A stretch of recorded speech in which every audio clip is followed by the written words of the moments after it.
wallahi birin da ke tsakanin Makka da Ta'if ya fi ɗan Najeriya samun gata, wanda gaskiya ne, in sun ji zafi su gyara mana, in ƙarya ne ya sai a ce ƙarya muka yi.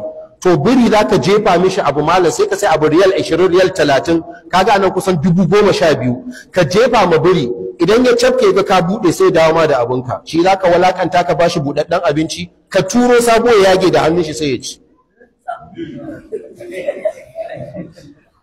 Biri abin da ban dariya amma ba abin dariya bane, abin takeici ne. Haka ne wallahi, ni na ga helicopter, kaga jirgin sama shi ke zuwa yana jefa masu kuraye da abinci a daji saboda kar su fita su je su kashe junansu, su farautan junansu, ba wai su kashe ɗan adam ba, kar su kashe junansu, su kansu ana so su rayu.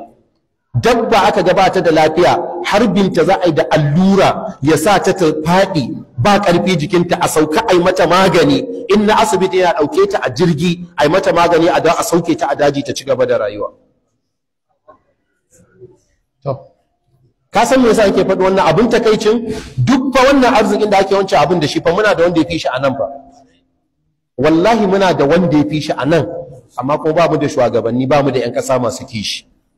Ke yasa kana Najeriya kawai kai tauhidin nan ka zauna lafiya, sauran abin kai ta bugawa, in Allah ya zaka tsallake ka tsallake, in baka tsallake ba lahira ka ce kyau, shikenan. Allah ya sa mu dace.